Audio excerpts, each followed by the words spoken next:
Heart beat scan ఒక్క second లోనే world class 640 slide CT scan ఇప్పుడు మీ విస్టా ఇమేజింగ్ బంజారా హిల్స్ లో.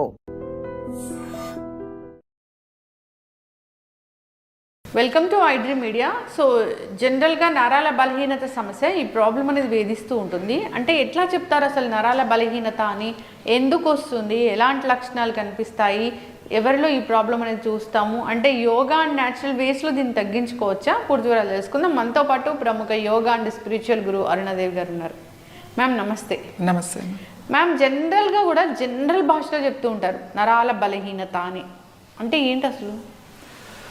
నరాల న్యూరో ప్రాబ్లమ్స్ అంటే మనకి నరాల బలహీనత అంటే ఉంది అనేది ఎలా తెలుస్తుంది అంటే first weakness, stiffness in the body, తర్వాత మెమరీ తగ్గడం, మెమరీ లాస్, విపరీతమైన హెడేక్, తర్వాత వర్టిగో ప్రాబ్లమ్స్, లేకపోతే నెక్ ప్రాబ్లమ్స్, తర్వాత స్పైన్ ఇష్యూస్, మన లిమ్స్ దగ్గర నమ్నెస్ ఉండడం, నమ్నెస్ రావడం, సడన్గా డిజీనెస్ రావడం, తర్వాత చాలా డల్ అయిపోతూ ఉంటాం అన్నమాట. అంటే ఒక్కొక్కసారి ఈ వీక్నెస్ ఉన్నప్పుడు బాగా స్ట్రెస్ కూడా బాగా ఉంటుంది. ఉన్నప్పుడు కొన్ని వర్డ్స్ మర్చిపోవడం, అదే మాట్లాడుతుంటే ఆల్ ఆఫ్ సడన్గా కొన్ని అక్షరాలు, అంటే ఇంతకుముందు మనం బాగా రోజు మాట్లాడే మాటలు కూడా అక్షరాలు కానీ వర్డ్స్ కానీ పలకలేకపోవడం, తర్వాత ఇయర్ పెయిన్స్ రావడం, బాగా టింగ్లింగ్ రావడం, చెవిలో నొప్పి కూడా నరాల బలహీనత, చెవి దగ్గర ఈ బలహీనత ఉన్నప్పుడు ఆ టింగ్లింగ్ కూడా ఉంటుంది. వర్టిగో కూడా న్యూరో ఇష్యూ వస్తుంది. తర్వాత ఇంకా ఎక్కువగా ఉన్నప్పుడు సీజర్స్ అంటే ఫిట్స్ లాంటిగా సడన్గా రావడము, మనకి ఆల్ ఆఫ్ సడన్గా మాకు తగ్గిపోయింది, ఇంతకు ముందులాగా నాకు జ్ఞాపక శక్తి లేదు, మర్చిపోతున్నాను, ప్రతిదానికి మర్చిపోతున్నాను అని కూడా చెప్తా ఉంటారు. సో ఇవన్నీ న్యూరో ప్రాబ్లమ్సే. అంటే ఆ కనెక్టివిటీ మనకి బ్రెయిన్కి ఆ నర్వ్స్కి కనెక్టివిటీ తగ్గిపోతుంది అన్నమాట. ఆ తగ్గిపోయినప్పుడు ఇలాంటి ఇష్యూస్ అన్నీ కూడా న్యూరో ప్రాబ్లమ్స్లోకే వస్తాయి. నేనేం చెప్తానంటే ఈ న్యూరో ప్రాబ్లమ్స్ని అంటే మనం చేయాలి అని అంటే దానికి మెడికల్గా చాలా ట్రీట్మెంట్స్ ఉన్నాయి, వాళ్ళ వే ఆఫ్ ఎంత వేరే ఉంటుంది.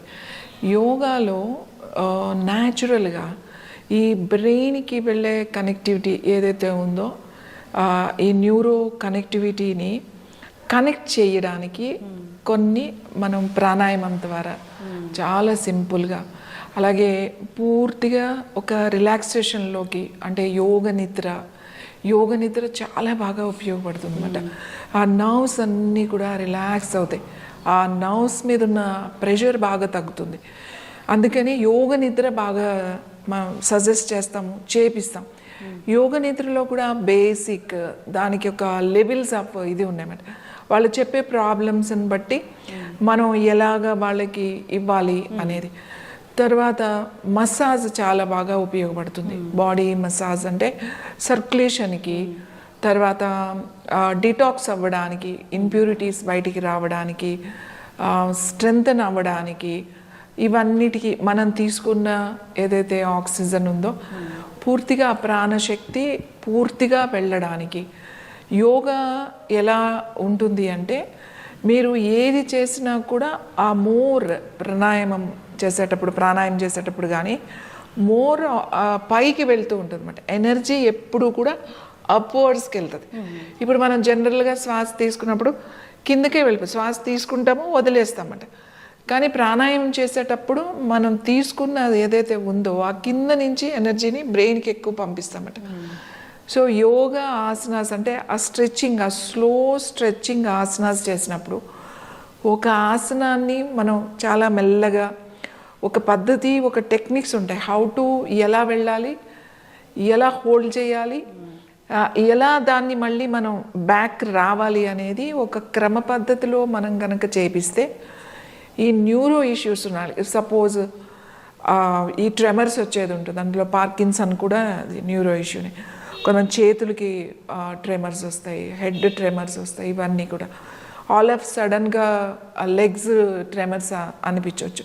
సో అలాంటి ప్రాబ్లమ్స్ ఉన్నప్పుడు సపోజ్ ఇయర్ ఇష్యూనే ఉంది అనుకున్నా, లేదా ఐ ఇష్యూస్, ఆప్టికల్ ఇష్యూస్ వచ్చినప్పుడు సడన్గా విజన్ కూడా మనకి ఒక్కసారి బ్లర్నెస్ అనిపిస్తూ ఉంటుంది మధ్య మధ్యలో. ఏంటి ఆల్ ఆఫ్ సడన్గా నాకు బ్లర్గా అనిపిస్తుంది, మళ్ళీ మెల్లగా నార్మల్ అవుతూ ఉంటుంది, ఒక్కొక్కసారి టైం తీసుకుంటుంది. ఇవన్నీ న్యూరోనే. సో మనము వాళ్ళకి కొన్ని ముద్రాస్, అలాగే కొన్ని ప్రాణాయామం కానీ ఆసనాస్ అన్నీ ఒక గ్రూప్ ఆఫ్ ఇవి, రిలాక్సేషన్, తర్వాత వాళ్ళకి ఒక మంచి ఆయిల్స్, పర్టికులర్గా న్యూరో ప్రాబ్లమ్స్ ఉన్న వాళ్ళకి యాక్టివేట్ చేయడానికి కొన్ని హెర్బల్స్ వేసి మనం ఆయిల్స్ వేసి దాన్ని వండుతామన్నమాట. వండి ఆ ఆయిల్స్ని తీసుకుని వాళ్ళకి ధార అని, శిరోధార అని చెప్పి ఇవి మనం న్యాచురల్గా ఇవి చేస్తామన్నమాట. చేసినప్పుడు అది స్లోగా యాక్టివేట్ అవుతుంది, ఆ సర్క్యులేషన్ పెరుగుతుంది, ఆ బ్రీతింగ్, ఆ ప్రాణశక్తి ఏదైతే ఉందో అది అందుతుంది, పూర్తిగా బ్రెయిన్కి వెళ్తుంది. సో బ్రెయిన్ని కనుక మనం యాక్టివేట్ చేసినప్పుడు ఈ ఛానల్స్ అన్నీ కూడా ఓపెన్ అయ్యి కనెక్టివిటీ పెరిగి మనకి ఈ ప్రాబ్లమ్స్ తగ్గుతూ వస్తాయి. అంటే ఇప్పుడు మనం నేచురల్ దాంట్లో మెడిసిన్స్ అనేవి చాలా తక్కువ వాడతాం, కొన్ని కేసెస్లోనే మెడిసిన్స్లోకి వెళ్ళాల్సి వస్తుంది. కానీ మనం ముందే గుర్తించినప్పుడు, నాకు ఆల్ ఆఫ్ సడన్గా బ్లర్నెస్ వచ్చేస్తుంది, లేకపోతే ట్రెమర్స్ వస్తున్నాయి, నిద్ర పట్టట్లేదు, డ్రైగా ఉంది, బాగా మెమరీ చాలా తగ్గిపోతుంది, నాకు ఆల్ ఆఫ్ సడన్గా ఎంతో అద్భుతంగా మాట్లాడే వాళ్ళు కూడా ఆలోచించాల్సి వస్తుంది అన్నమాట, సబ్జెక్ట్ ఉన్న వాళ్ళకు కూడా. సో ఇలాంటివి ఉన్నప్పుడు ఖచ్చితంగా అది నర్వస్ ఇష్యూసే. కంగారు పడాల్సిన విషయం ఏమీ లేదు. ఫస్ట్ మీరు రిలాక్స్ అవ్వడం అనేది నేర్చుకోవాలి. నేను రిలాక్స్డ్గానే ఉన్నానండి, నేను బాగానే నిద్రపోతున్నాను, మంచి డైటే తీసుకుంటున్నాను, నాకేం పెద్ద టెన్షన్స్ లేవు, స్ట్రెస్ లేవు, నేను రిలాక్స్డ్గానే ఉన్నానని చాలామంది చెప్తారు. కానీ లోపల నర్వస్ సిస్టమ్ మీద పడే ప్రెషర్ ఏదైతే ఉందో, ఏ ఆలోచన అయినా సరే, ఇది నాట్ పాజిటివ్ అండ్ నెగిటివ్ అని కాదు, ఏదైనా సరే మీకు ఫస్ట్ ఒక ఆలోచన ఉన్నప్పుడు ఏ ఆలోచన అయినా దానిది బ్రెయిన్ స్టెమ్ మీద ఉంటుంది. అంటే మన స్పైన్, మన నర్వస్ సిస్టమ్ అంతా మన బ్రెయిన్ స్టెమ్, అంటే మన స్పైనల్ కాలంకి కనెక్ట్ అయి ఉంటాయి అన్ని నర్వ్స్ అన్నీ కూడా. సో ఫస్ట్ ప్రాబ్లం వచ్చేది నెక్ దగ్గర నుంచే మనకి మొదలవుతుంది అన్నమాట. సో అందుకని అది రిలాక్స్ అవ్వాలి, ఆ ప్రెషర్ని తగ్గించాలి, సర్క్యులేషన్ ఇంప్రూవ్ చేయడానికి చాలా సింపుల్గా మేమైతే చేసేస్తాం. ముందు ఇవి ట్రై చేసి కొంచెం రిలాక్స్ అది అయి ట్రై చేసిన తర్వాత, సో ఇవి కూడా మనకు కావట్లేదు అని అనుకున్నప్పుడు డెఫినెట్గా అప్పుడు మనం డాక్టర్ని ఖచ్చితంగా కలవాలి. ఇది సివియర్ ఇష్యూ అయితే మనం కొన్ని రోజులు మెడిసిన్స్ వాడాల్సి వస్తే కూడా వాడాల్సిన అవసరం ఉంటుంది. దాని తర్వాత మళ్ళీ మనం ఇలా యోగా, ఈ ఏవైతే మనకి మెడిసిన్స్ ఉన్నాయో, హెర్బల్స్ ఉన్నాయో, ఇవన్నీ తీసుకుంటూ రిలాక్స్ అయిపోవచ్చు. అందుకే నేనేం చెప్తానంటే, ఇవన్నీ మనకు వస్తాయి, ఎలా అయినా వస్తాయి. రాకుండా ఉండాలి అని అంటే మీరు ఖచ్చితంగా మీరు చేయాల్సింది, మీకు వేరే దారి లేదు. ఈవెన్ కొన్ని అవర్స్ టుగెదర్ మెడిటేషన్ చేసేవాళ్ళు కూడా ఈ న్యూరో ఇష్యూస్తో ప్రాబ్లమ్స్ వాళ్ళు ఎదుర్కొంటారు.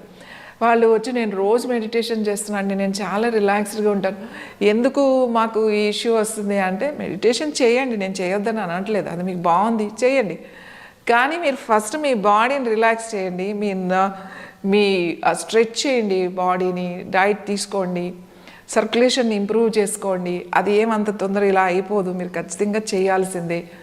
ఈ పద్ధతిలో మీరు వెళ్ళినప్పుడు మీ మెడిటేషన్ కూడా ఖచ్చితంగా జరుగుతుంది. ఈ న్యూరో ఇష్యూస్కి డాక్టర్స్ కూడా ఏం చెప్తారంటే, మీరు మెడిటేషన్ కూడా చేయండి అంటారు. వాళ్ళు ఇచ్చే ప్రిస్క్రిప్షన్తో పాటుగా మీరు కొంచెం మెడిటేషన్ చేయండి అంటే రిలాక్స్ అవుతారు అని చెప్తారు.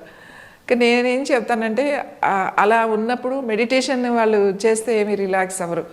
వాళ్ళు ప్రాపర్ వేలో రిలాక్సేషన్ టెక్నిక్స్ అవి కూడా నేర్చుకోవాలన్నమాట. సో న్యూరో ఇష్యూస్ ఇవి ఏది ఉన్నా కూడా ఈ న్యూరోకి సంబంధించినవి. కొంతమందికి ఇక్కడ పెయిన్ వస్తూ ఉంటుంది, ఈ ఇయర్ పెయిన్ కాదు, నాట్ ఈ పెయిన్ కాదు, ఇక్కడ పెయిన్స్, ఈ జా ఉంటుంది కదా, ఇక్కడ పెయిన్ అంటే చాలా ప్రెషర్ ఉన్నప్పుడు, చాలా రోజులు వాళ్ళకి స్ట్రెస్ ఉన్నప్పుడు కూడా ఈ పెయిన్ వస్తూ ఉంటుంది. ఈ పెయిన్ కోసం చాలా తిరుగుతూ ఉంటారు. ఈ పెయిన్ ఎట్లా తగ్గుతుంది అని ఆ న్యూరో డాక్టర్ దగ్గరికే వెళ్ళాలి ఖచ్చితంగా. వాళ్ళు మెడిసిన్ ఇస్తారు, ఈ పెయిన్ అంటే ఆ స్ట్రెస్ తగ్గించుకోండి అని చెప్తారు. That is the neuro problem. అదైతే మనం చాలా సింపుల్గా ఒక 2-3 సెషన్లోనే మనం ఈ పెయిన్ తగ్గించగలుగుతాం. ఎందుకంటే దాని జాన్ రిలీజ్ చేయాలి, మన ఎమోషన్స్, మన స్ట్రెస్ అంతా ఇక్కడ ఉంటుంది, ఈ జా లేన్స్లో ఉంటుంది అన్నమాట, ఇక్కడ స్టోర్ అయ్యి ఉంటుంది. సో చాలా ఇయర్స్ మనకి ఇది ఉన్నప్పుడు ఇక్కడున్న ప్రెషర్ని ఈ పాయింట్ ద్వారా మనం తీసేయగలుగుతాం అన్నమాట ఆ థెరపీతో. సో న్యాచురల్ వేస్ చాలా ఉన్నాయి, ఆయిల్స్ ఉన్నాయి, హెర్బల్ టీస్ చాలా చాలా బాగా పనిచేస్తాయి. హెర్బల్ టీస్లో తులసి బాగా పనిచేస్తుంది, చాలా రిలాక్స్డ్గా ఉంటుంది. తర్వాత క్యామమైల్ టీ మనకి చాలా అందుబాటులో దొరుకుతుంది, క్యామమైల్ టీ ఇది కూడా చాలా బాగా పనిచేస్తుంది. తర్వాత మిల్లెట్స్ ఉంటాయి కదా, మిల్లెట్స్లో ఎనీ మిల్లెట్ దాని గంజి తయారు చేసుకుని, అంటే ఉడకబెట్టి వార్చిన గంజి, పొద్దున్న చేసుకున్న గంజి సాయంకాలం తాగడం, సాయంకాలం చేసుకున్న గంజి ప్రొద్దున్న తాగడం, అంటే అది కొంచెం ఫర్మెంట్ అవ్వాలన్నమాట. సో ఇలా తాగడం వల్ల కూడా మనకు కోడో మిల్లెట్ అని అరికెలు ఉన్నాయి కదా, అవి కూడా ఈ ఏది తీసుకున్నా కూడా మంచిదే. కొర్రలు అరికెలు, అండు కొర్రలు, ఒట్టి గంజి మాత్రమే చెప్తున్నా నేను. ఆ గంజి కనుక మీరు తీసుకుంటే ఈ న్యూరో ప్రాబ్లం కూడా మనకి ఇబ్బంది లేకుండా స్ట్రెస్ బాగా తగ్గిస్తుంది. ఇంకా బాగా చెప్పాలంటే మందార చాలా చాలా చాలా బాగా పనిచేస్తుంది. మందార టీ ఫ్లవర్ ఉంటుంది కదా, ఒక 2 పువ్వులు ఒకటి దొరికినా సరే, దేశీ మందార నేను చెప్పేది, హైబ్రిడ్ కాదు. అలా ఉన్నప్పుడు మందార టీ కూడా చాలా రిలాక్స్డ్గా ఉంటుంది. తర్వాత అశ్వగంధ కూడా బాగా పనిచేస్తుంది. అశ్వగంధ కొంచెం పాలల్లో కలిపి తాగడం బాగా పనిచేస్తుంది. తర్వాత జాజికాయ కూడా బాగా పనిచేస్తుంది. నట్మెగ్ అంటాం కదా, మన మసాలాలో వాడతాం జాజికాయ. ఆ జాజికాయ పౌడర్ చేసి దాన్ని కొంచెం పాలల్లో తేనె అది కలుపుకుని తాగడం వల్ల కూడా నర్వస్ సిస్టమ్ రిలాక్స్డ్గా ఉంటుంది. నర్వస్ సిస్టమ్ రిలాక్స్డ్గా ఉండాలి అని అంటే that is the touch is the very important. అంటే టచ్లో న్యూరో సిస్టమ్ చాలా రిలాక్స్డ్గా ఉంటుంది. టచ్ అంటే ఏంటి, మనకి ఇష్టమైన వాళ్ళు అట్లా ఉన్నప్పుడు సాధారణంగా కొంచెం ఒక ఏజ్ వచ్చిన తర్వాత ఇలాంటి ప్రాబ్లమ్స్ అన్నీ ఎక్కువ వస్తాయి, కానీ ఇప్పుడు యంగ్ వాళ్ళకే వచ్చేస్తున్నాయి. నేనేం చెప్తానంటే వాళ్ళకి ఆ టచ్ సరిగ్గా లేదు, ఆర్ విమెన్ ఆర్ మెన్ ఎవరైనా కానివ్వండి, మనం ఏదైనా మనం మాట్లాడేటప్పుడు మనకు కావలసిన వాళ్ళు, మనకు దగ్గర వాళ్ళు ఏదైనా అన్నప్పుడు మనం పట్టుకుని కనుక వాళ్ళతో మాట్లాడితే చాలా వరకు అవతలి వాళ్ళ స్ట్రెస్ తగ్గుతుంది. అంటే మీరు ఏమీ చెప్పాల్సిన అవసరం లేదు, మనం జస్ట్ మాట్లాడేటప్పుడు కూడా. అందుకే నేను అంటే టచ్ ఈజ్ వెరీ ఇంపార్టెంట్. మీకు దగ్గర వాళ్ళు, మీరు కావలసిన వాళ్ళు ఉన్నప్పుడు వాళ్ళని టచ్ చేయడం అనేది human touch it's a very very very important. ఇప్పుడేమో హ్యూమన్ టచ్ చాలా తగ్గిపోయింది, వీళ్ళు దూరం అయిపోయి ఈ కుక్కల్ని పెంచుకోవడం అనేది మొదలైపోయింది.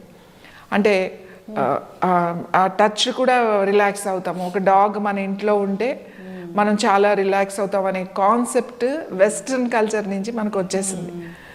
సో నేనేమంటానంటే ఉన్న హ్యూమన్స్ ఎవరో, మనం 2 మనుషులు ఉంటాం ఇంట్లో, బాగా ఉంటే 2-3 ఉంటారు, పిల్లలు ఇద్దరు పెద్దవాళ్ళు. సో వీళ్ళకే సరిగా లేదు. మనకి ఈ హ్యూమన్ టచ్ అంటే ఆ ఇంట్లో ఉన్నవాళ్ళు ఆ టచ్, ఆ స్పర్శ, టచ్ అంటే ఏంటి, స్పర్శే కదా. మనకు పంచేంద్రియాల్లో ఒకటి స్కిన్ ఉంది, స్కిన్ అంటే స్పర్శ అని చెప్తాం. అంటే శబ్ద గంధ స్పర్శ అనేది మనకి చాలా ఇంపార్టెంట్. మంచి వాసన, న్యూరో సిస్టమ్ని ఇమ్మీడియట్గా యాక్టివేట్ చేయాలి అంటే అరోమా కావాలి. అరోమా అంటే మంచి వాసన కావాలి. మంచి వాసనలో మంచి ప్యూర్ గంధం చాలా చాలా బాగుంటుంది. జాస్మిన్ టీ, మల్లె పువ్వులు ఉంటాయి కదా, అవి ఫ్రెష్ దొరికితే ఫ్రెష్, లేకపోతే డ్రైడ్ దొరికితే డ్రైడ్. మనం అసలు ఎంత నెగ్లెక్ట్ చేస్తామంటే, మనకి ఎంత మల్లెపూలు దొరుకుతాయి సమ్మర్లో, ఎంత మంచి వాసన వస్తాయి, పడేస్తూ ఉంటాం అవి మామూలుగా డ్రై అయిపోతూ ఉంటాయి. మనం ఇంట్లో కూడా ఒక్కొక్కసారి అలా వదిలేస్తే డ్రై అయిపోతాయి. ఆ డ్రై అయినవి కనుక మనం ప్యాక్ చేసి డబ్బాలో పెట్టుకుంటే మనకి ఇలాంటప్పుడు ఎప్పుడైనా కావాల్సి వచ్చినప్పుడు ఒక టీ లాగా జస్ట్ అవి వేసుకుని కొంచెం బాయిల్ చేసుకుని కొద్దిగా హనీ లాంటిది కలుపుకుని తాగితే ఇమీడియట్లీగా రిలాక్సేషన్ కూడా తొందరగా వస్తుందన్నమాట. మంచి ఆరోమా, మంచి గంధం, తమలపాకు ఉంటుంది కదా, తమలపాకు, తర్వాత మంచి ముద్ద కర్పూరం, కొంచెం జాజికాయ, అలాగే కొంచెం ఇలాచి, అంటే మనం వాడే ఇవన్నీ సుగంధ ద్రవ్యాలే కదా, కొంచెం కుంకుమ పువ్వు, ఇవన్నీ వేసి ఒక పేస్ట్ లాగా గంధంలాగా చేసుకొని ఆ గంధము ఒక డబ్బాలో పెట్టుకొని మనం దాన్ని కొంచెం కొంచెం కనుక మనం బొట్టులాగా పెట్టుకున్న, ఇక్కడ పెట్టుకుంటే చాలా, ఎక్కడ అక్కడ, లేదా ఇక్కడ ఇట్లా గంధం రాసిన మనం తయారు చేసుకున్నది ఇక్కడ రాసుకున్నా కూడా న్యూరో సిస్టమ్ చాలా రిలాక్స్ అవుతుంది.